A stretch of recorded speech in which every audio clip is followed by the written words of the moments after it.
Good morning, friends and gamers, and welcome to day number 3 of the Spring Offensive 2021. It's a beautiful day out here in Prince George, British Columbia, and I am playing at the Lion's Den, home of the Panzer King and his fantastic board and setup. Just a quick overview of what it looks like for those of you that may not have had a good chance to absorb all this.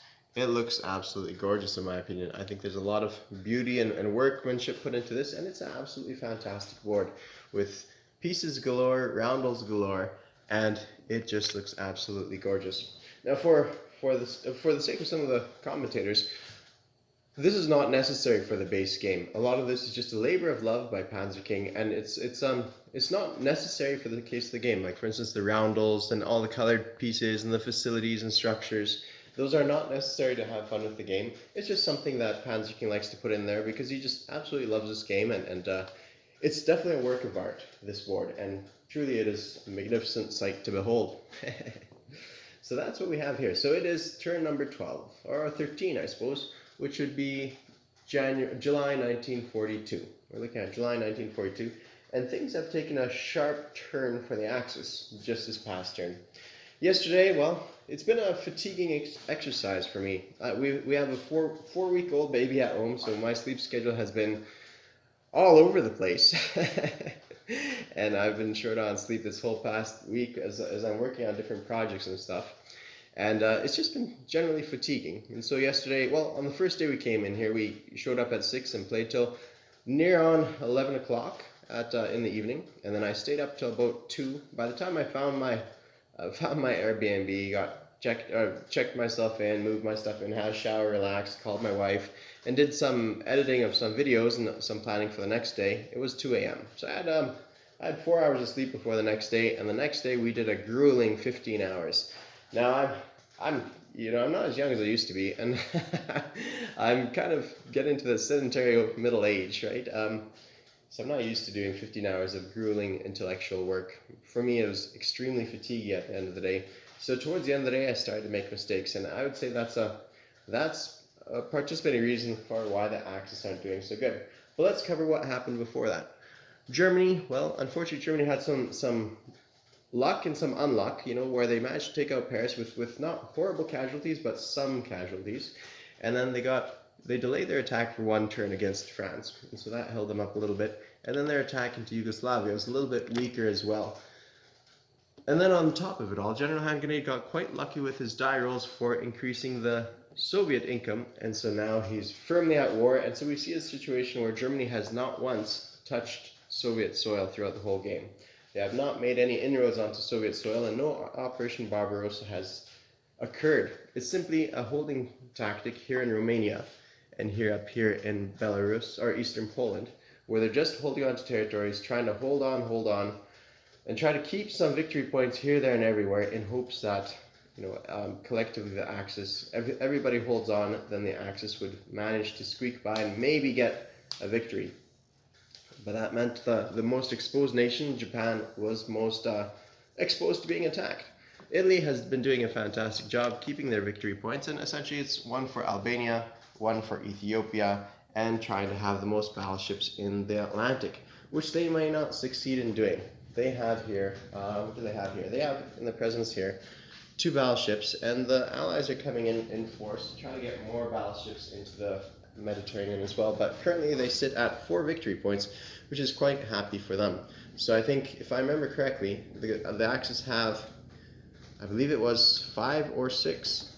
Yeah, let's say 5 victory points, if memory serves. They have 5 victory points over there, which is really a very nifty, a handy amount. Then Italy is pulling in at 4 victory points, which is doing quite well.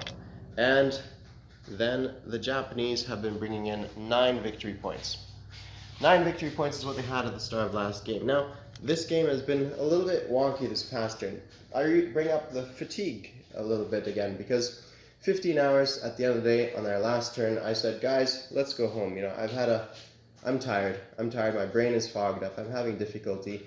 And I really genuinely was. I wanted to call it quits, but at the start of the round, people are excited. Things are at that culminating moment where America's finally going to go and do some dice rolls and that kind of thing. So it's looking really exciting for the Americans, and the Germans, Germans aren't doing much, but things are kind of, the tempo of war is at a high fever pitch, right? And so people wanted to do one more round, but I was out of it. I was going, I did no pre-planning in my turn because I was just too tired.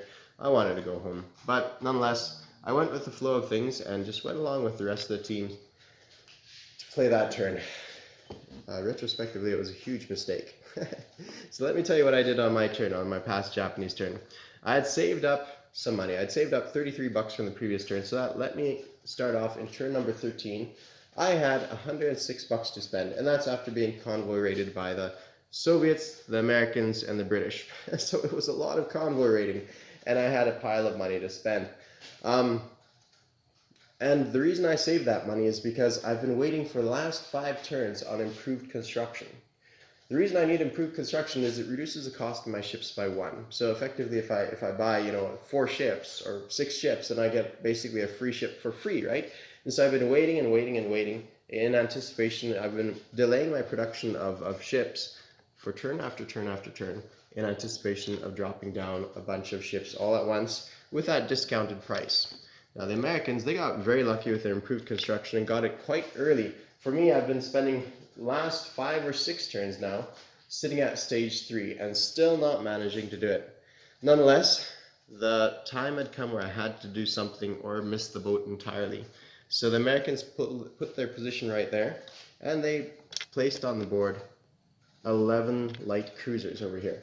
Now that was I still had time to build ships, and in fact with 106 bucks I built 15 light cruisers, 15 light cruisers at stage 2, and there was no way they can reach this position here.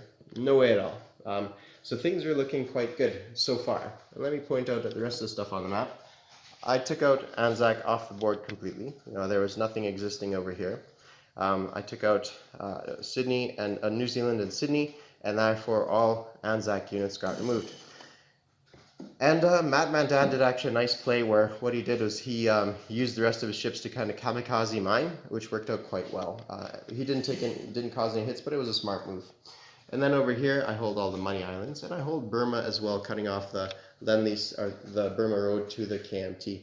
I keep the KMT in check with a decent enough force, sitting here in Kwangtung, and I kind of guard them a little bit along that border as well. There was a last turn I held onto these territories as well, so they had 1 territory over here. Last turn they launched out into Qinghai, and I took them out. I didn't take out all their units. They were left with, actually no, I took out all their units, but I couldn't capture the territory. And I think that worked out decently well though, because they had 4 artillery, they had something like 4 mountain infantry and an infantry, right? So it was a worthwhile ploy to take them out, especially at the loss of just, I think 5 cavalry is what I did, and in exchange I took out I think 4 artillery, another 4 or 5 mountain infantry, and an infantry, right? So it was well worth it, and I didn't take any hits on my aircraft, so that was quite nice.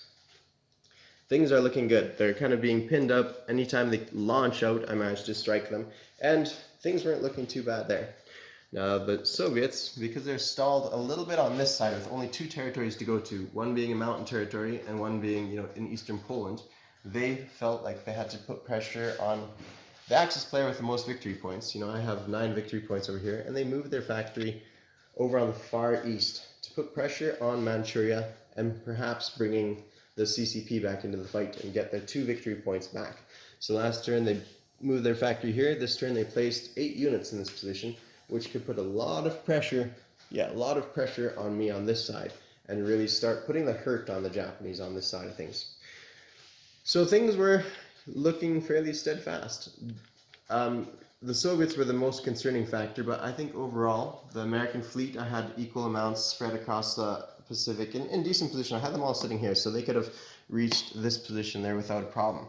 Likewise, this fleet sitting here, I think it was, could easily reach and reinforce this and completely match whatever the Americans had to bring to the front, which is not loads and loads of units either. What they had present here, I could easily match them.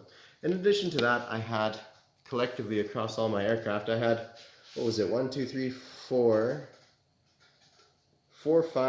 5 fighters, if not six fighters that could have all reached Japan, as well as 3 tactical bombers. Wait, 1, 2, 3, 4, 5, 6, 7.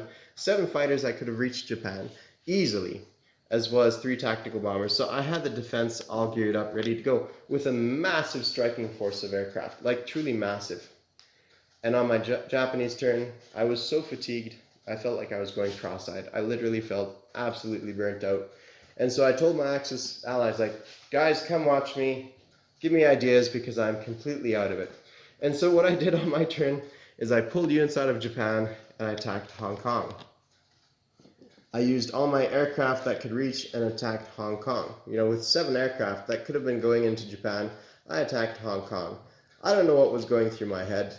It's almost as if I looked at the math on this force over here. So this force over here has 4 Marines, as well as it has 2 fighters and 2 tactical bombers. You know, that's kind of combining it with this fleet over here. Maybe I'll just show you over here. So they had 4 units with a nice shore bombardment. They had, you know, 2 transports here that could carry those 4 Marines. The 2 fighters and 2 tactical bombers that can hit from this position. They had a decent sized force, but still matching the force oops, how come I'm not focusing in there? Still matching the force the Japanese could bring into that fight. They were still not doing too bad.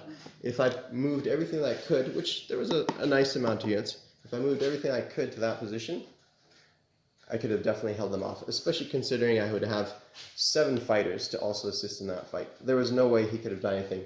Subsequently, I would have, you know, like I said, how before I put down 15 light cruisers, they would all be showing up right here. And that would easily match whatever the Americans do. Absolutely easily. So they have a stack of 11 over here.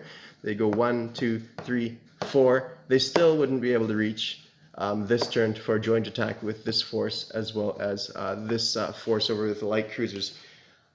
And that's just the 10 on this side. I could also put down 5 on this side as well, and truly have a formidable force of units to immediately place on the board. Not to mention I'd have some income as well left over to place down a couple aircraft here. At least, by my calculations, I would have at least 1 aircraft to put in here. So that's an extra fighter. Truly a formidable force to hold off the Americans for 1 turn, if I so choose to do so.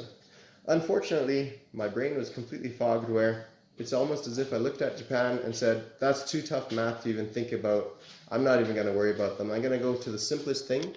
And for me, the simplest thing at the time was send all my Air Force into Hong Kong. You know, send my Air Force to deal with this, that, the other thing. But you get the picture where at the end of the day, I just simply wasn't thinking and squandered my defensive forces by pulling units from the defense of Japan into Hong Kong, pulling my Air Force to deal with Hong Kong with no way of getting back to Japan, and simply just threw the game into the most simplest attack I could think of that would have some financial gain, with at the complete, utter intellectual rejection of the American forces here, the ones that could reach, like completely just brain fog. I saw them, saw their force that was a threat, and just chose not to deal with it. So truly a commander's failing, and this commander deserves to be taken out back and shot, as far as I'm concerned.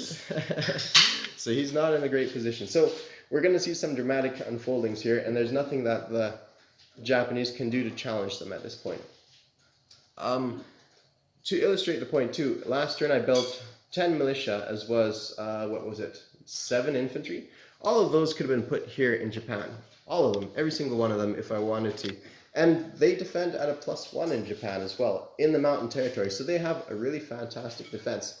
Instead, what I did with them is I dribbed and dragged them across the whole globe. Into the Philippines, in each one of these Dutch East Island areas, down here in New Zealand and Sydney, which there's no way anybody could grab New Zealand and Sydney. I put down 1 infantry and 1 militia here, another militia here. I also spread my naval forces across the whole globe to do simple, really basic attacks that had no reason to be done. Like, legitimately, there was no reason for these moves to be made if I was actually a conscious thinking human being.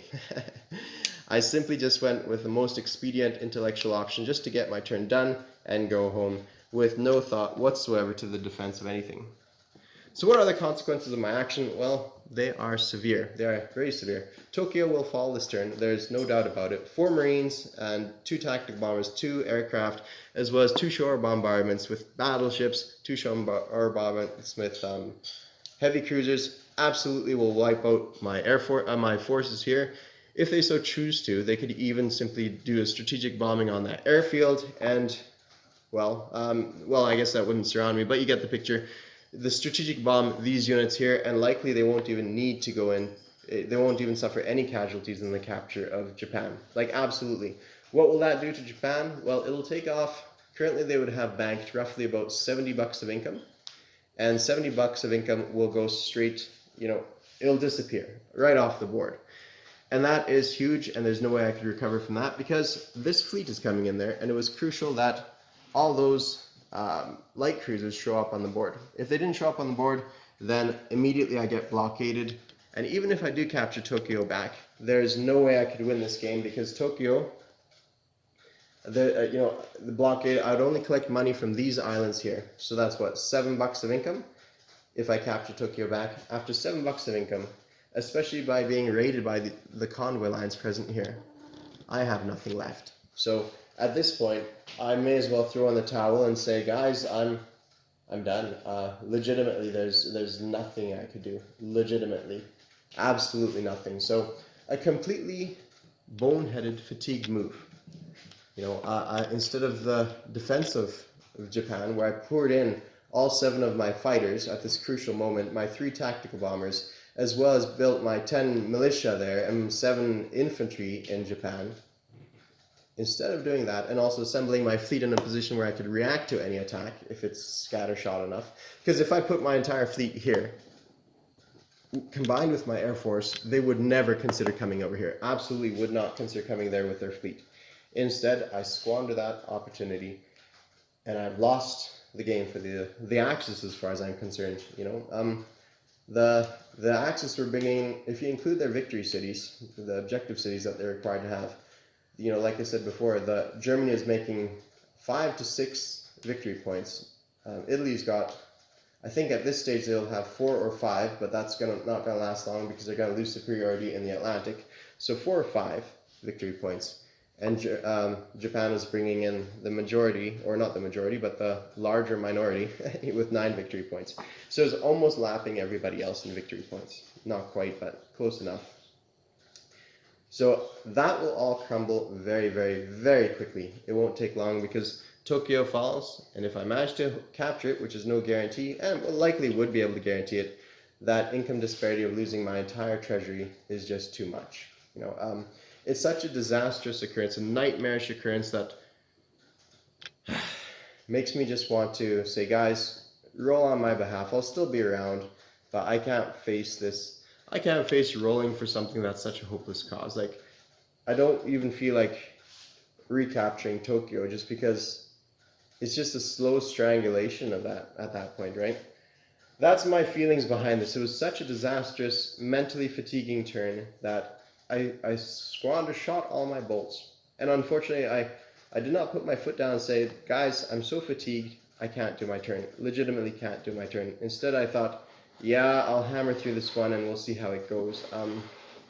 I even knew during the course of the game, I was constantly apologizing, saying, guys, I'm so sorry my turn is taking long because I am counting the same thing over and over and over again. I can't wrap my head around what I'm trying to do in this game. I know I need to do something, I just don't know what. I was like, I have this Air Force I need to do something with. I need to do something with it. I need to do something with my fleet and this and that. But my brain just could not wrap into what I needed to do with it. It was as if, like I said, I took the most intellectual, easiest proposition with a wasting attack against Hong Kong and said, yeah, I'll go with it. And to top it off, I didn't even go into Hong Kong with much force at all. Absolutely a ridiculous attack. I went in there when I could have done something completely different, but I could have done a land attack into there with my Air Force. Instead, I chose to do an amphibious attack into there with my Air Force, leaving the land in position. So I could have kind of combat moved from Kwangtung and non-combat moved units back into Kwangtung if I so choose to do so. But I did it completely backwards, allowing him to have those double casualties against me. Completely boneheaded moves, all in all, across the whole board. The biggest one, of course, being Japan. So realistically, to correct this, I would have to redo my entire Japanese turn. I still stay with the same buys.